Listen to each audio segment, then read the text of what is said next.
So mga katropa, ito na po yung ating mga ingredients sa paggawa ng ampalaya kong karne. Isang medium size na ampalaya, mas maganda piliin nyo yung medium mura o yung medyo bata pa para hindi siya masyadong mapait. The more po na matanda yung ampalaya ay pumapait po siya. Sliced onion, minced garlic, dark soy sauce, oyster sauce, tubig, or pwede po ay gumamit ng soup stock, cornstarch, asukal para pambalance po sa alat ng ating lulutuin, black ground pepper, sesame oil, pampabango po. At gagamit tayo ng salted black beans.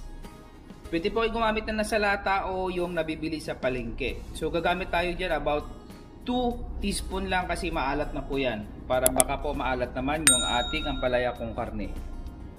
So yan na po lahat yung ating mga ingredients mga katropa. So simulan po natin sa paglinis. Tanggalin po natin yung tinatawag na white pit sa loob po ng ating ampalaya. Yan po yung puti sa gitna dahil yan po ay nagtataglay ng mataas na alkaloid content na kung saan yan po ang nagdadala ng maraming pait sa ating ampalaya. Mas madali, gumamit tayo ng kutsarita or kutsara para mas madali po nating ma-scrap yung white pit sa gitna. Yan, katulad ng aking ginagawa ngayon.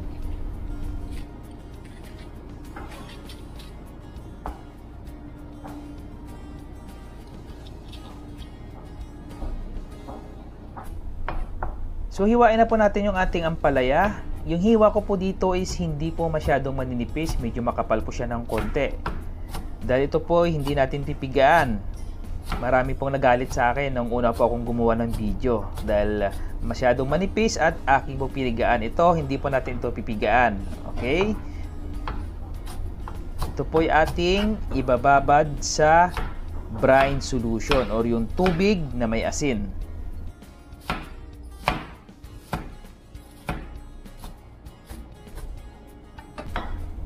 Pag nahiwa na po natin, ilagay natin ito sa isang mixing bowl and then lagyan natin ng tubig. Enough lang po para ma-submerge po yung ating ampalaya and then maglagay po tayo ng asin. Yan. So salted water or brine solution, isa po yan sa pamamaraan para mabawasan yung pait ng ampalaya. Turo po yan ng mga nanay at lola natin. So para naman sa ating karne, so ito po, iniwa ko po ito ng maninipis. Yan. Ang ginamit ko po dito na karne is beef topside. Pwede rin po kayo gumamit ng beef strip loin, beef tenderloin, any quality beef.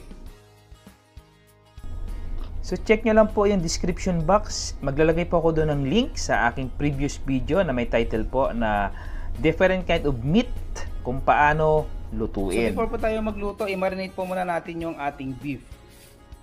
Ilagay po natin yung ating soy sauce.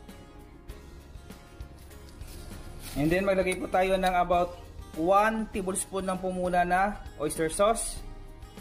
Yung iba po nito ang matitira, mamaya po natin ilagay sa ating sauce.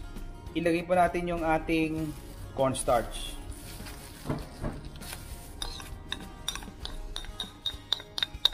Maglagay na rin po tayo ng ating sesame oil.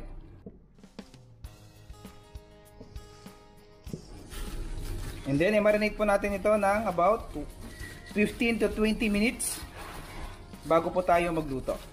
Konting black ground pepper.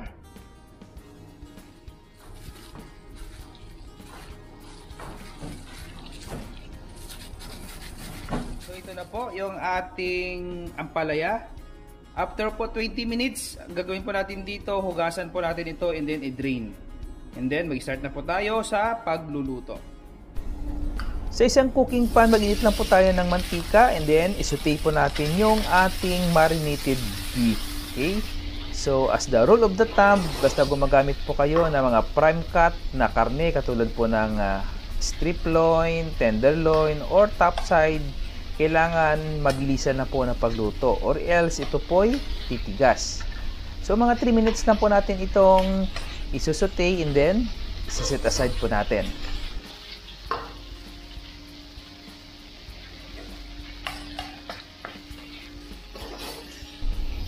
So after mga 3 minutes, itabi po muna natin itong ating karne.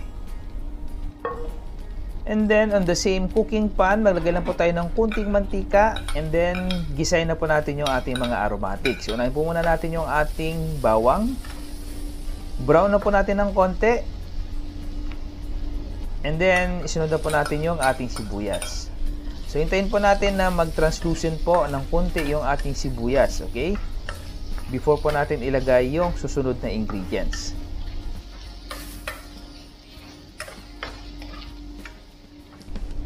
At pag nag-translucent na yung ating sibuyas, ilagay na natin yung ating salted black beans.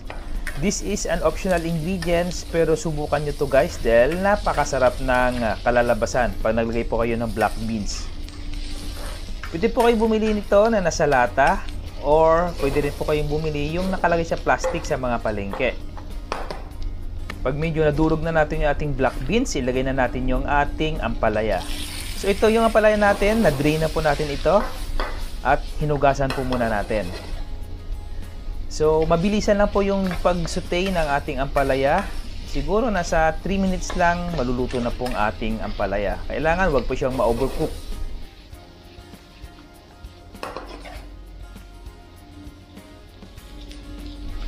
Ito yung natira nating oyster sauce kanina. Ilagay na natin dito. Yan, simutin natin. Continue lang po sa pag-i-stir.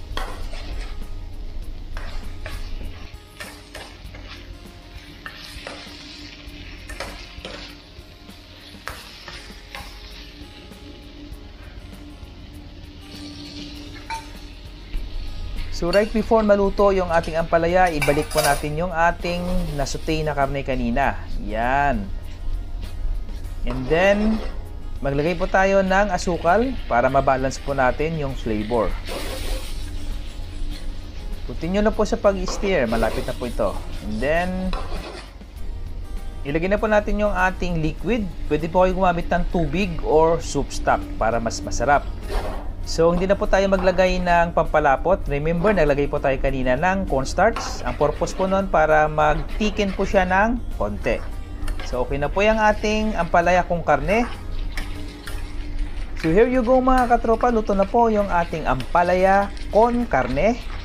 Ipi-plating na po natin. So, tingnan nyo naman mga katropa. Tamang-tama lang po yung kanyang pagkakaluto, yung kanyang consistency, yung lapot ng kanyang sauce, at yung texture ng ating ampalaya. Hindi po siya na overcook, medyo crunchy pa po siya.